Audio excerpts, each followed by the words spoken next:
Hello everyone, welcome to food tech for you. अभी तक हम सेक्शन 8 तक food safety and standard act पढ़ चुके हैं। हमने उसमें देखा था कि कैसे फूड अथॉरिटी बनी थी, उसमें टोटल कितने मेंबर होते हैं और 22 मेंबर और 1 चेयरपर्सन तो होते हैं फूड अथॉरिटी में। उसमें से 1/3 वीमेन होती है, हमने ये देखा। फिर कैसे उनका अपॉइंटमेंट होता है, हमने ये सब देखे। और फूड एक्ट का क्या यूज है, ये सब हमने देख लिया। अब हम सेक्शन 9 से पढ़ेंगे। इसके पहले वाला जिसने लेक्चर नहीं देखा है, वो वीडियो के डिस्क्रिप्शन में दिया हुआ है, उसका लिंक, उसको देख लें, क्योंकि बार बार अब मैं वही चीज रिपीट नहीं करूंगी। अब सेक्शन 9 से स्टार्ट करते हैं। अभी तक हमने मेंबर्स के बारे में देखा था फूड अथॉरिटी के, ठीक है। अब हम क्या बात कर रहे हैं, ऑफिसर्स एंड अदर एम्प्लॉयज की बात कर रहे हैं, ठीक। तो यहां पर क्या बोल रहा है, there shall be CEO, chief executive officer of food authority. अब देखो, जो सीईओ है उनकी रैंक क्या बोली है, not below the rank of additional secretary, ठीक। इसको अंडरलाइन कर लो कि एडिशनल सेक्रेटरी से नीचे की रैंक नहीं होनी चाहिए सीईओ की। अब ये ऑफिसर्स और अदर एम्प्लॉय की बात हो रही है to the government of India, मतलब सेंट्रल गवर्नमेंट की बात हो रही है, ठीक। और ये जो है, ये मेंबर सेक्रेटरी रहेंगे किसके, फूड अथॉरिटी के। सीईओ कौन रहेंगे, मेंबर सेक्रेटरी रहेंगे फूड अथॉरिटी के। और एक और चीज, इनको अपॉइंट कौन करेगा, सेंट्रल गवर्नमेंट अपॉइंट करेगी। हमने चेयरपर्सन के केस में क्या देखा था, सेंट्रल गवर्नमेंट तो अपॉइंट करेगी, लेकिन with the recommendation of selection committee. फिर क्या बोल रहा है, जो फूड अथॉरिटी है वो with the approval of central government determine करेगी कि number, nature and category of other officers and employees. मतलब सेंट्रल गवर्नमेंट के साथ में मिलकर फूड अथॉरिटी ये देखेगी कि टोटल कितने एम्प्लॉयज की जरूरत है, ऑफिसर्स की जरूरत है, और फिर उनको हायर करेगी, ठीक है, फूड अथॉरिटी के फंक्शंस के लिए। तो ये तो होते रहता है। और एक और चीज क्या बोला, जो सैलरी वगैरह है सीईओ की, अदर ऑफिसर्स की, एम्प्लॉयज की, ये कहाँ पर बताई जाएगी, रेगुलेशंस के थ्रू बताई जाएगी। और रेगुलेशंस कौन बनाएगा, फूड अथॉरिटी बनाएगी, ठीक, with the approval of central government. ऐसा नहीं है कि गवर्नमेंट का अप्रूवल उसमें नहीं लिया जाएगा, बिल्कुल लिया जाएगा, ठीक है। आगे क्या है, फंक्शंस ऑफ सीईओ। अभी तक हमने देखा कि सीईओ को हमने अभी एक, सीईओ एक ऑफिसर है, हमने देखा। अब जो सीईओ हैं उनके फंक्शंस क्या हैं, क्या क्या उनके काम हैं, ये देखते हैं। ये सेक्शन 10 बोल रहा है, ठीक है। पहले हमने मेंबर देख लिए फूड अथॉरिटी के, फिर उसके बाद अदर ऑफिसर्स की हमने बात करी सेक्शन 9 में। उसके बाद हमने बोले कि वहां पर सीईओ नाम आया, जो बहुत इम्पॉर्टेंट है, ठीक है। फिर वही हम चीफ एग्जीक्यूटिव ऑफिसर के बारे में पढ़ते हैं कि उनके फंक्शंस क्या हैं। जो चीफ एग्जीक्यूटिव ऑफिसर हैं वो लीगल रिप्रेजेंटेटिव रहेंगे, रिप्रेजेंटेटिव रहेंगे फूड अथॉरिटी के। लीगल रिप्रेजेंटेटिव का मतलब है कि वो कोई भी लीगल मैटर हो, ठीक है। तो ये जो फूड अथॉरिटी का फेस है ना, वो कौन है, सीईओ है। मेन फेस बोलते हैं ना, कि फूड अथॉरिटी की पूरी रिस्पॉन्सिबिलिटी कहाँ पर दिख रही है, तो सीईओ को ला दो सामने, है ना। ये तो मतलब सीईओ मेन फेस है, लीगल फेस हैं फूड अथॉरिटी के। और क्या है, day to day administration of food authority जो है, ये कौन कौन रहेगा रिस्पॉन्सिबल इसके लिए, सीईओ रहेंगे। अब डे टू डे एडमिनिस्ट्रेशन का मतलब होता है डे टू डे जो भी मैनेजमेंट होता है ऑफिस का, उसके लिए रिस्पॉन्सिबल कौन रहेगा, सीईओ रहेंगे, ठीक। उसके अलावा और उनके क्या काम है, responsible for drawing up of proposal for food authorities work programme. अब जो फूड अथॉरिटी के वर्क प्रोग्राम्स होते हैं, जैसे कि आपने देखा होगा कितने सारे मतलब इनिशिएटिव्स हैं, ईट राइट इंडिया, जो भी ट्रेनिंग वाले जितने भी वर्क प्रोग्राम्स होते रहते हैं, तो उनके लिए जो प्रपोजल हैं वो कौन तैयार करेगा, सीईओ तैयार करेंगे with the consultation of central advisory committee, ठीक है। अब हमने सेंट्रल एडवाइजरी कमेटी भी एक नया टर्म देख लिया अभी। इसके बारे में भी हम आगे देखेंगे, ठीक है। Implementing the work programme and decision adopted by food authority. अब जो फूड अथॉरिटी ने कोई भी डिसीजन अडॉप्ट की है कि उनने कहा कि अब इस तरीके से कोई भी काम, जैसे ट्रेनिंग हो तो ट्रेनिंग में इस तरीके से ये बारे में और बताया जाए, इस चीज़ को और एक्सपेंड किया जाए, फूड सेफ्टी के कुछ ऐसे डिसीजन लिए जाएँ, जो भी। तो यहाँ बोल रहे हैं implementing the work programme and decision adopted by. अब जो भी वर्क प्रोग्राम अडॉप्ट करती है फूड अथॉरिटी और डिसीजन अडॉप्ट करती है, उसको इम्प्लीमेंट करने का काम किसका है? सीईओ का है, ठीक। ensuring the provision of देखो appropriate scientific, technical and administrative support for the scientific committee और scientific panel। अब देखो एक और नया टर्म आ गया, साइंटिफिक कमिटी और साइंटिफिक पैनल। इसके बारे में भी हम आगे पढ़ेंगे। तो ये क्या बोल रहा है कि हमको ये भी देख, मतलब जो सीईओ है वो ये भी देखेंगे कि साइंटिफिक, टेक्निकल और एडमिनिस्ट्रेटिव सपोर्ट पूरा मिल रहा है या नहीं मिल रहा है साइंटिफिक कमिटी को और साइंटिफिक पैनल को। उसके बाद ये एंश्योर करेंगे सीईओ कि फूड अथॉरिटी जो है उसमें टोटल जो जितने एम्प्लॉइज़ हैं और जितनी रिक्वायरमेंट है उतने ही एम्प्लॉई हैं या उससे कम हैं या उससे ज़्यादा हैं, ये भी देखेंगे। जितने टाइम पे जो काम हो जाना चाहिए जितने एम्प्लॉइज़ से की रिक्वायरमेंट के साथ, वो हो रहा है या नहीं, कि या तो काम कम है और एम्प्लॉई ज़्यादा हैं, है ना? या तो एम्प्लॉई कम है और काम बहुत ज़्यादा है, या तो फिर काम के लिए 1 दिन की ज़रूरत है और 50 दिन में काम हो रहा है, ऐसा तो नहीं हो रहा है। ये सब भी कौन देखेगा? सीईओ देखेंगे, ठीक है। Next, preparation of statement of revenue and expenditure. जितना भी पैसा आया और जितना भी पैसा गया, उसका जो स्टेटमेंट बनता है, उसके लिए कौन रिस्पॉन्सिबल रहेगा? सीईओ रहेंगे। और जो बजट है फूड अथॉरिटी का, उसके एग्जीक्यूशन के लिए भी कौन रिस्पॉन्सिबल रहेंगे? सीईओ रहेंगे।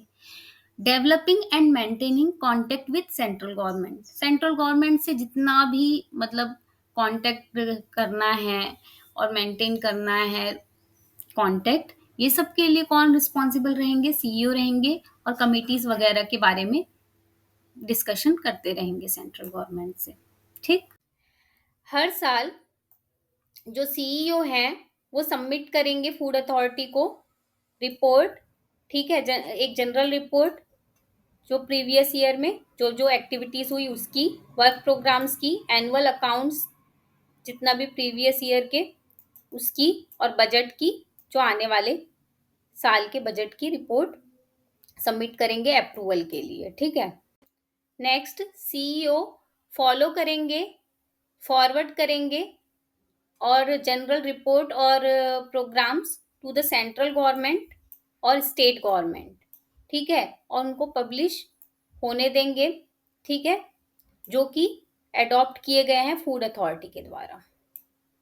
नेक्स्ट, सीईओ इस बात के लिए रिस्पॉन्सिबल रहेंगे कि जो फूड अथॉरिटी की जितनी भी एक्टिविटीज हैं, ठीक है, उनको सेंट्रल गवर्नमेंट को उसकी रिपोर्ट देंगे। उसके अलावा सीईओ अप्रूव करेंगे financial expenditure of food authority, ठीक है। उसके अलावा एक्सरसाइज करेंगे power of commissioner of food safety. लेकिन किस केस में? जब वो ऐसे मैटर से डील करेंगे जो फूड सेफ्टी से रिलेटेड हो, आर्टिकल ऑफ फूड से रिलेटेड हो, ठीक। और जो सीईओ हैं उनका एडमिनिस्ट्रेटिव कंट्रोल रहेगा, ठीक है, over the officers and employ of food authority. Officers और एम्प्लॉय लिखा है, मेंबर नहीं लिखा है, तो हम ऑफिसर्स और एम्प्लॉय ही सोचेंगे तो बेटर है ना। Next, central advisory committee. देखो सेक्शन 10 में सीईओ के फंक्शंस दिए हुए हैं, याद रखना। और सेक्शन 11 में सेंट्रल एडवाइजरी कमेटी के बारे में दिया हुआ है। एक क्वेश्चन ये बन सकता है कि सेंट्रल एडवाइजरी कमेटी को कौन स्टैब्लिश करता है? तो फूड अथॉरिटी स्टैब्लिश करती है बाय नोटिफिकेशन, ठीक है। और इसको क्या बोलेंगे? Central advisory committee. एक कमेटी को स्टैब्लिश करेगी जिसका नाम रहेगा सेंट्रल एडवाइजरी कमेटी, ठीक। और जो सेंट्रल एडवाइजरी कमेटी है उसमें कौन कौन रहेगा? तो 2 मेंबर जो रहेंगे, 2 मेंबर रहेंगे जो कि रिप्रेजेंट करेंगे फूड इंडस्ट्री को, 2 मेंबर रिप्रेजेंट करेंगे एग्रीकल्चर को, 2 मेंबर रिप्रेजेंट करेंगे कंज्यूमर्स को, ठीक है। उसके अलावा रिसर्च बॉडी को 2 मेंबर रिप्रेजेंट करेंगे और फूड लैब को, और उसके बाद जितने भी कमिश्नर ऑफ फूड सेफ्टी हैं वो रहेंगे, ठीक है, सेंट्रल एडवाइजरी कमेटी में। उसके बाद चेयरपर्सन रहेंगे ऑफ साइंटिफिक कमेटी, ठीक है, जो कि वो साइंटिफिक कमेटी के चेयरपर्सन तो हैं, उसके अलावा सेंट्रल एडवाइजरी कमेटी के मेंबर भी रहेंगे, ठीक। ये हो गया सेंट्रल एडवाइजरी कमेटी में कौन कौन रहेगा।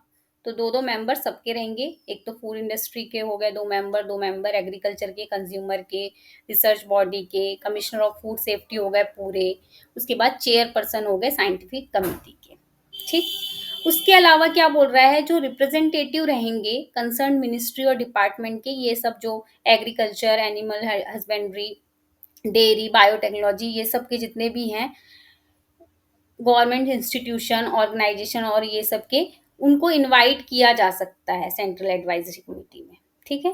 किसके लिए? जितना भी विचार विमर्श होता है ना उसके लिए, ठीक।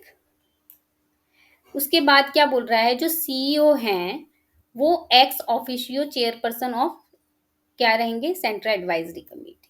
मतलब क्या है, वो चीफ एग्जीक्यूटिव ऑफिसर तो हैं ही, उसके अलावा क्या रहेंगे, चेयरपर्सन रहेंगे सेंट्रल एडवाइजरी कमेटी के, ठीक। तो सेंट्रल एडवाइजरी कमेटी के चेयरपर्सन कौन है, सीईओ है। और जो सेंट्रल एडवाइजरी कमेटी कैसे काम करेगी ये किस में बताया जाएगा, रेगुलेशंस में बताया जाएगा, ठीक। सेक्शन 12 क्या बोल रहा है, functions of central advisory committee. अब देखो सेंट्रल एडवाइजरी कमेटी के फंक्शंस क्या क्या हैं, काम क्या क्या है। तो जो ये देखेगी close cooperation between food authority and enforcement agencies. अब क्या हो गया, एनफोर्समेंट एजेंसीज किसको बोलेंगे, जो स्टेट में है ना, स्टेट गवर्नमेंट, उनको बोलेंगे, क्योंकि रूट लेवल पे, ग्रास रूट लेवल पे वही तो काम कर रहे हैं। सेंट्रल एडवाइजरी कमेटी एडवाइस करेगी फूड अथॉरिटी को किस किस चीज में। देखो सबसे पहले तो जितने भी वर्क प्रोग्राम तैयार किए जाते हैं फूड अथॉरिटी के द्वारा, ठीक है, उनके लिए एडवाइस करेगी, ठीक है। उसके बाद प्रायोरिटाइजेशन ऑफ वर्क, कौन सा वर्क पहले किया जाना चाहिए, कौन सा बाद में, पोटेंशियल रिस्क, कौन से चीजों में कितनी रिस्क हो सकती है, ये सब को आइडेंटिफाई करना, ठीक है, फूड से रिलेटेड। और उसके बाद पूलिंग ऑफ नॉलेज। अब यहाँ पर हो गया कि बहुत सारे लोग सब मिलकर, जितनी भी सेंट्रल एडवाइजरी कमेटी साथ में मिलकर नॉलेज शेयर करेगी, और उसके बाद जितना भी डिस्कशन करेंगी ये सब होगा। उसके अलावा सच अदर फंक्शंस जो कि रेगुलेशंस में बताए जाएंगे। नेक्स्ट, सेंट्रल एडवाइजरी कमेटी की मीटिंग्स कब होगी। तो सबसे पहले तो या तो चेयरपर्सन का इनविटेशन हो तब होगी, या तो 1/3 जो है मेंबर उन लोग बोले कि चलो मीटिंग करनी है तब, या तो, और एक और चीज, ये जो मीटिंग्स हैं वो कम से कम 3 बार होनी चाहिए साल में, 3 times in a year at least, ठीक है, not less than 3 times in a year. Next, scientific panels. देखो साइंटिफिक पैनल्स के बारे में सेक्शन 13 में दिया हुआ है, याद रखना। फूड अथॉरिटी ही इस्टेब्लिश करेगी साइंटिफिक पैनल्स को, जिसमें कि इंडिपेंडेंट साइंटिफिक एक्सपर्ट्स रहेंगे, ठीक है। Scientific panels consist of independent scientific experts. जो साइंटिफिक पैनल है वो इनवाइट कर सकती है रिलेवेंट इंडस्ट्री और कंज्यूमर रिप्रेजेंटेटिव को इन इट्स डेलिब्रेशंस। मतलब जब भी कोई डिस्कशन होगा, कोई इंपॉर्टेंट डिसीजन लेना है, ठीक है, उस केस के डिस्कशन में कंज्यूमर रिप्रेजेंटेटिव और इंडस्ट्री के रिप्रेजेंटेटिव्स को बुलाया जा सकता है। नेक्स्ट, फूड अथॉरिटी जितने नेसेसरी है उतने साइंटिफिक पैनल स्टेब्लिश कर सकती है in addition to panels on. मतलब ये जो साइंटिफिक पैनल दिए हुए हैं ये तो मस्ट है कि इतने साइंटिफिक पैनल होने ही चाहिए। इस एक तो फूड एडिटिव पे होना चाहिए, फ्लेवरिंग्स पे होना चाहिए, फूड एडिट प्रोसेसिंग एड्स पे, materials in contact with food, इस पे साइंटिफिक पैनल होना जरूरी है। पेस्टिसाइड्स एंड एंटीबायोटिक रेसिड्यू पे, genetically modified organisms and foods पे, ठीक है। उसके अलावा बायोलॉजिकल हज़ार्ड पर, फंक्शनल फूड पर, न्यूट्रास्यूटिकल डायटेटिक प्रोडक्ट्स पे और कंटामिनेंट्स इन फूड चेन पर, लेबलिंग पर और method of sampling and analysis पर। इन पर जो साइंटिफिक पैनल्स हैं ये मस्ट हैं, तो इन सब के साइंटिफिक पैनल है भी, ठीक है। देखो, सेक्शन 13 और 14 के अकॉर्डिंग साइंटिफिक पैनल और साइंटिफिक कमिटी होना चाहिए। तो फूड अथॉरिटी ने रिकॉन्स्टिट्यूट की है साइंटिफिक कमिटी और साइंटिफिक पैनल को। टोटल साइंटिफिक पैनल कितने हैं? 21 साइंटिफिक पैनल्स, ठीक है, जिसमें इंडिपेंडेंट साइंटिफिक एक्सपर्ट भी हैं। नेक्स्ट लिखा है फूड अथॉरिटी जो है वो रिकॉन्स्टिट्यूट कर सकती है साइंटिफिक पैनल को किस किस तरीके से, या तो न्यू मेंबर को ऐड कर दे, या तो पहले से जो हैं उनको हटा दे, ठीक है, या तो नेम चेंज कर दे साइंटिफिक पैनल का, पहले कुछ और हो और बाद में कुछ और हो, ठीक। Next scientific committee. Scientific committee जो है फूड अथॉरिटी ही कॉन्स्टिट्यूट करेगी, जिसमें क्या होगा, चेयरपर्सन रहेंगे। जितने भी साइंटिफिक पैनल्स हैं उन सबके चेयरपर्सन, मतलब 21 अभी साइंटिफिक पैनल्स हैं, तो 21 चेयरपर्सन हो गए साइंटिफिक पैनल के, और उसके अलावा 6 इंडिपेंडेंट साइंटिफिक एक्सपर्ट हो गए। ये हो गए, इतने टोटल लोग हो गए साइंटिफिक कमेटी में, ठीक है। तो 27 हो गए टोटल, और not belonging to any of scientific panels, ठीक है। ये जो 6 इंडिपेंडेंट साइंटिफिक एक्सपर्ट हैं वो साइंटिफिक पैनल से बिलोंग नहीं करेंगे। नेक्स्ट, साइंटिफिक कमेटी जो है वो रिस्पॉन्सिबल रहेगी for providing scientific opinion to food authority. तो फूड अथॉरिटी को साइंटिफिक ओपिनियन कौन दे रहा है? साइंटिफिक कमेटी दे रही है। उसके अलावा जब जरूरी है, where necessary, of organising public hearing, कौन किसके पास पावर है? ये साइंटिफिक कमेटी के पास पावर है। अभी तक हमने कहीं पर भी ये पावर नहीं पढ़े कि किसी के पास ये पावर है कि पब्लिक हियरिंग ऑर्गेनाइज कर सकते हैं, ठीक है। तो scientific committee public hearing organise कर सकती है जब जरूरत हो।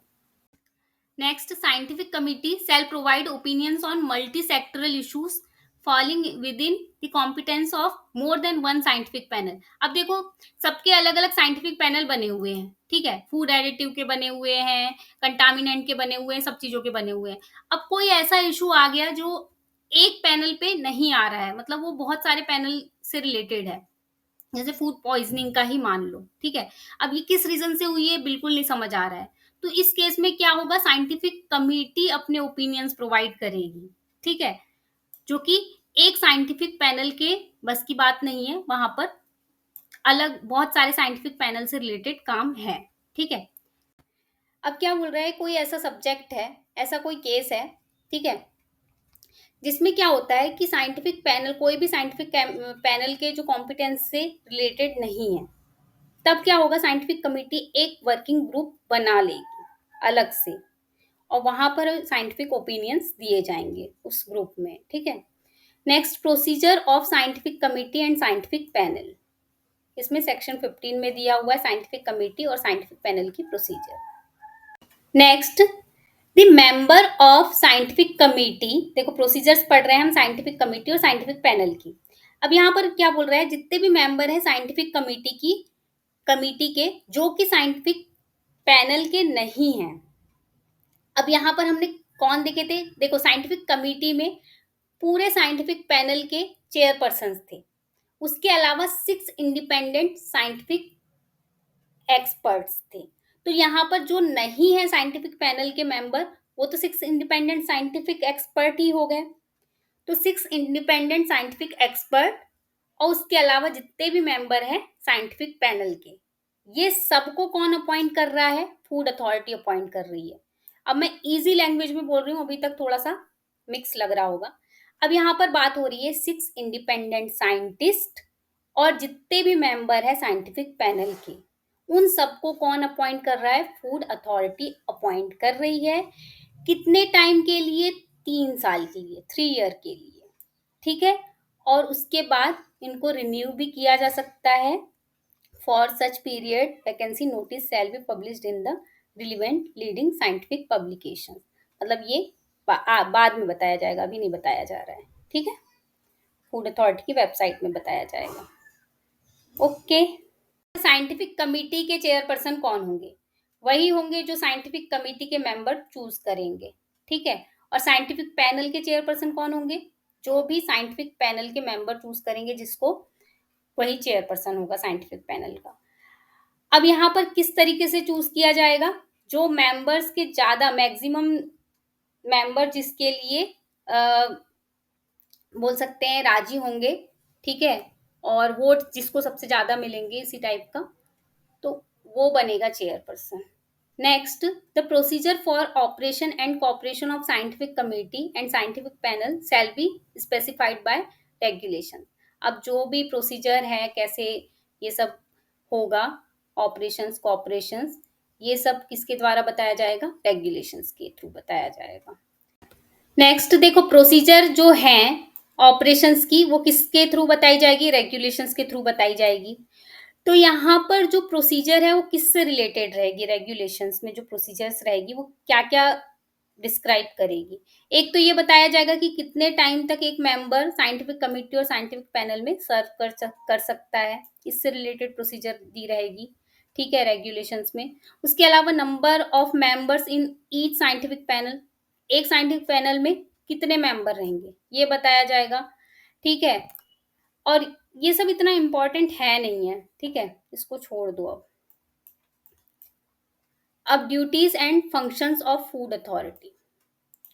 फूड अथॉरिटी की ड्यूटीज क्या है और फंक्शंस क्या है, ये हम, फूड अथॉरिटी की ड्यूटीज और फंक्शंस क्या हैं, तो हम पहले से ही जानते हैं। रेगुलेट करना, मॉनिटर करना, manufacture, sale, distribution, processing of food article.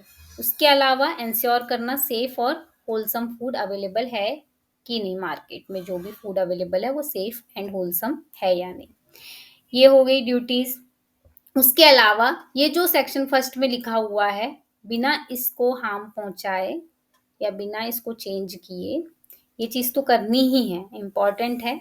बाकी फूड अथॉरिटी रेगुलेशन से कुछ कुछ चीज़ें स्पेसिफाई कर सकती है। अब वो क्या क्या स्पेसिफाई कर सकती है? Standards, guidelines in relation to article of food, ठीक, स्टैंडर्ड्स बनाती है, हमको पता है ना, स्टैंडर्ड्स बनाती है आर्टिकल ऑफ फूड के लिए, ठीक है।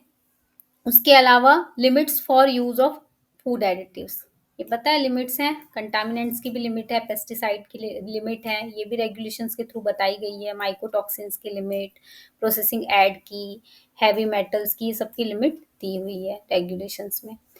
फिर कैसे एक्रेडिटेशन मिलेगा सर्टिफिकेशन बॉडीज को, ठीक है, मतलब ये हो सकता है कि थर्ड पार्टी ऑडिट वगैरह होते हैं, उनको कैसे एक्रेडिटेशन मिलेगा, वो सब चीज़ों को कैसे करना है, ये सब काम उस बारे में रेगुलेशंस में बता सकती है। नेक्स्ट है इंपोर्ट से रिलेटेड फूड आर्टिकल का क्वालिटी कंट्रोल, उससे रिलेटेड प्रोसीजर्स बनाएगी, ठीक। उसके बाद लिखा है procedures and guideline for accreditation of laboratories, ये भी है, इसके भी रेगुलेशंस हैं। नेक्स्ट, सर्वे करेगी कि जो एक्ट है उसका इन्फोर्समेंट सही से हो रहा है कि नहीं कंट्री में, ठीक है। उसके अलावा फूड लेबलिंग से रिलेटेड स्टैंडर्ड्स बनाएगी, हेल्थ क्लेम कैसे देना है, ये सब के बारे में रेगुलेशंस में बताएगी। उसके बाद क्या है? Manner in which and procedure subject to which risk analysis. अच्छा, रिस्क एनालिसिस कैसे करना है, वो प्रोसीजर्स, रिस्क असेसमेंट की procedures, risk communication, risk management, ये सब की प्रोसीजर्स। नेक्स्ट, देखो, फूड अथॉरिटी जो है वो सेंट्रल गवर्नमेंट को रूल्स बनाने में भी एडवाइस देगी और टेक्निकल सपोर्ट देगी, ठीक है। रूल्स किस सेक्शन में दिया हुआ है? सेक्शन 91 में दिया हुआ है कि सेंट्रल गवर्नमेंट रूल्स बना सकती है। नेक्स्ट, फूड अथॉरिटी जो है वो सर्च करेगी, कलेक्ट करेगी, एनालाइज करेगी और समराइज करेगी साइंटिफिक और टेक्निकल डेटा। किससे रिलेटेड साइंटिफिक और टेक्निकल डेटा को कलेक्ट करेगी, सर्च करेगी और एनालाइज करेगी? तो एक तो हो गया food consumption and exposure of individual to risk, ठीक है, कौन कौन से रिस्क हो सकते हैं फूड से रिलेटेड, और उसके अलावा कौन सी बायोलॉजिकल रिस्क सबसे ज़्यादा हो सकती है, ठीक है। उसके बाद कंटामिनेंट्स इन फूड, फूड में कौन-कौन से कंटामिनेंट्स होते हैं, उसके बाद रेसिड्यूज़ कौन से होते हैं कंटामिनेंट के, ठीक है? और आइडेंटिफिकेशन ऑफ इमर्जिंग रिस्क, और कौन-सी इमर्जिंग रिस्क हो सकती है, आगे आ सकती है फूड से रिलेटेड, ठीक है? और उसके बाद रैपिड अलर्ट सिस्टम किस तरीके से हो सकता है कि फूड पॉइज़निंग हुई है, कोई बहुत बड़े एरिया में, ठीक है? और कोई रैपिड अलर्ट सिस्टम लगाना है, तो किस तरीके से वो वर्क करेगा, ये सब। आगे के सेक्शंस हम नेक्स्ट वीडियो में देखेंगे। वीडियो अच्छा लगे तो वीडियो को लाइक करें और चैनल को सब्सक्राइब करें। Thank you all.